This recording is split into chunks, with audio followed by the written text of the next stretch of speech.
चलिए जानते हैं आज के देश और दुनिया के महत्वपूर्ण 20 बड़ी खबरें सिर्फ 5 मिनट में। पर अभी तक आपने इस वीडियो को लाइक नहीं किए हैं तो लाइक कर लीजिए, चैनल पे नए हैं तो चैनल को सब्सक्राइब कर लीजिए। तो चलिए वीडियो को स्टार्ट करते हैं। और आप किस राज्य शहर से न्यूज को देख रहे हैं कमेंट में जरूर लिखिए। उत्तराखंड की पुष्कर से धामित सरकार ने समान नागरिक संहिता का मसौदा तैयार कर लिया है। इसे जल्द ही राज्य में लागू किया जाएगा। यूपी सरकार भी इसे लागू करने पर विचार कर रही है। ऐसे में बिहार में भी कॉमन सिविल कोड लागू करने की मांग उठ रही है। इसे लेकर जदयू ने अपना रुख साफ कर दिया है। विधान पार्षद सब पार्टी के संसदीय दल के अध्यक्ष उपेंद्र कुशवाहा ने कहा है कि बिहार में समान नागरिक संहिता की आवश्यकता नहीं है। कुशवाहा ने कहा है कि बिहार में समान नागरिक संहिता लागू नहीं होगा। देश में अलग अलग धर्म के लोग रहते हैं, अभी जो व्यवस्था है वो ठीक है।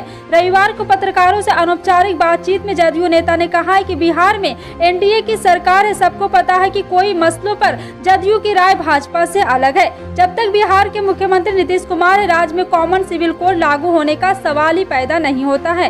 कॉमन सिविल कोड से परेशानी क्या है कि सवाल पर जदयू नेता ने कहा है कि आखिर इसकी जरूरत क्या है। बता दें कि उस समय पहले केंद्रीय मंत्री और बेगूसराय से बीजेपी सांसद गिरिराज सिंह ने बिहार में समान नागरिकता संहिता लागू करने की बात कही थी। उनका कहना था ऐसे कानून की व्यवस्था इस तथ्य को ध्यान में रखते हुए है कि हमारी जनसंख्या का घनत्व तो पहले ही उससे ज्यादा है जितना हम संभाल सकते हैं। उन्होंने कहा था कि यह राजनीति नहीं सामाजिक मुद्दा है। सुप्रीम कोर्ट ने मंगलवार को उस जनहित याचिका को खारिज कर दिया जिसमें देश के अलग अलग हिस्सों में रामनवमी और हनुमान जयंती के दौरान हुई सांप्रदायिक हिंसा मामलों में पूर्व सीजेआई की अध्यक्षता में गठित एक आयोग द्वारा न्यायिक जांच की मांग की गई थी। मामले की सुनवाई के दौरान सुप्रीम कोर्ट ने याचिकाकर्ता से कहा है कि मामले में ऐसी राहत मत मांगो जिस अदालत द्वारा नहीं दी जा सकती है। वकील विशाल तिवारी ने एक जनहित याचिका दायर कर मांग की थी कि रामनवमी और हनुमान जयंती के दौरान हुई सांप्रदायिक हिंसा मामलों की स्वतंत्र जाँच के लिए पूर्व सीजेआई की अध्यक्षता में एक आयोग का गठन किया जाए। देश में एक बार फिर कोयला की कमी से हाहाकार मचा हुआ है। कई राज्य बिजली कटौती की तरफ बढ़ रहे हैं तो कई शहरों में बत्ती गुल होना शुरू हो गया। इस संकट के पीछे विदेश से आयात होने वाले कोयले की बढ़त दाम नजर आ रही है। वहीं दूसरी तरफ राज्य खराब वित्तीय हालात के चलते अतिरिक्त बिजली खरीदने के बजाय कटौती का सहारा लेते हुए दिखाई दे रहे हैं। कोयले की कमी पर विशेषज्ञों का कहना है कि यह कोयला संकट घरेलू ना होकर बाहरी ज्यादा नजर आ रहा है, क्योंकि आज सरकार की तरफ से बिजली कंपनियों के 10% कोयला विदेश से आयात करने की अनुमति है। लेकिन कंपनियां वैश्विक मुद्रास्फीति के चलते विदेश में महंगा कोयला खरीद नहीं पा रही। इससे देश की कोयला खदानों पर दबाव बढ़ता जा रहा है, जबकि राज्य की वित्तीय हालात इतनी खराब है कि उनका करीब 1 लाख करोड़ रुपए केंद्र सरकार पर बकाया है। इसलिए राज्य सरप्लस पावर खरीदने के बजाय बिजली कटौती का सहारा ले रहे हैं।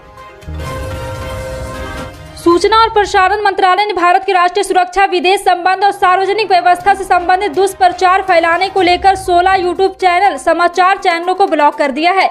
इनमें 10 चैनल भारतीय और 6 पाकिस्तान बेस्ड यूट्यूब चैनल थे। आईटी नियम 2021 के तहत इमरजेंसी शक्तियों का इस्तेमाल करते हुए इन्हें ब्लॉक किया गया है। मंत्रालय का कहना है कि ये सभी यूट्यूब चैनल भारत में दहशत पैदा करने, सांप्रदायिक द्वेष भड़काने और सार्वजनिक व्यवस्था को बिगाड़ने के लिए झूठी और सत्यापित जानकारी फैला रहे थे।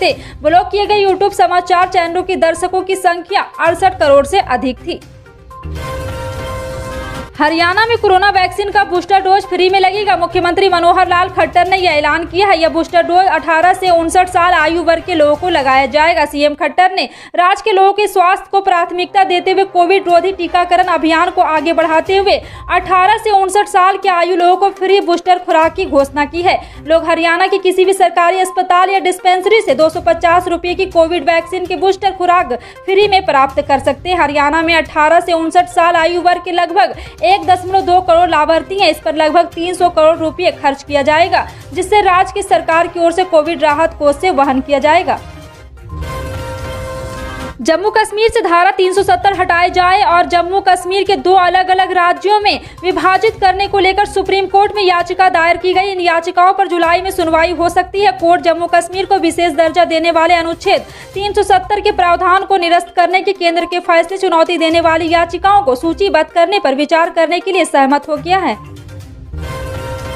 चुनावी रणनीतिकार प्रशांत किशोर के कांग्रेस में शामिल होने को लेकर अभी संस्पेश जारी। इसी के बाद कांग्रेस ने उनके सुझाव पर चर्चा करने के बाद 2024 लोकसभा चुनाव के लिए एक फॉरवर्ड एक्शन ग्रुप बनाने का ऐलान किया है।